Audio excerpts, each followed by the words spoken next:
This morning, our chief Washington correspondent, John Carl. And John, let's go back to those comments from retired General John Kelly. One of the things you've reported in your books, I reported in my book as well, we've seen it again today.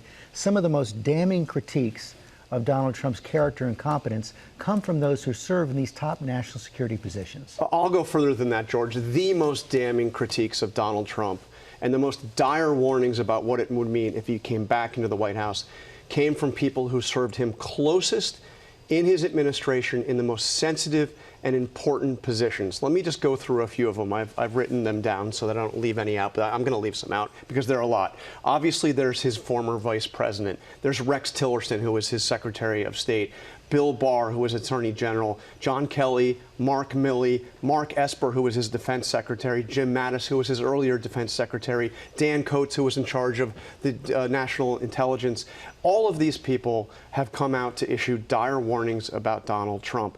And, George, I have to say, it's not just the people that have come out publicly. A lot of others, and you can see them in that they are not endorsing Trump, but they're not speaking publicly. They're worried about the feedback. Let me just read you something that an anonymous, very top official who spent every day time with Donald Trump, served more than a year's administration, told me about Donald Trump. Trump lacks any shred of human decency, humility, or caring. He is a traitor and a malignancy in our nation and represents a clear and present danger to our democracy and rule of law. Again, that is somebody who, just like John Kelly, who was with Trump every day for more than a year in the White House. Traitor. Let's put that graphic back up there, because I want to make a point here. When you see that graphic of all the people who surrounded Donald Trump, these are the people that were in the Situation Room during the times of crisis.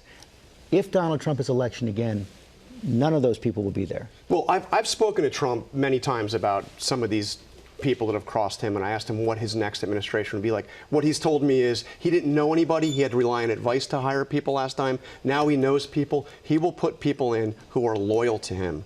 He will put people in that will carry out his orders. The guardrails will be gone. Yeah. John Carl, thanks very much.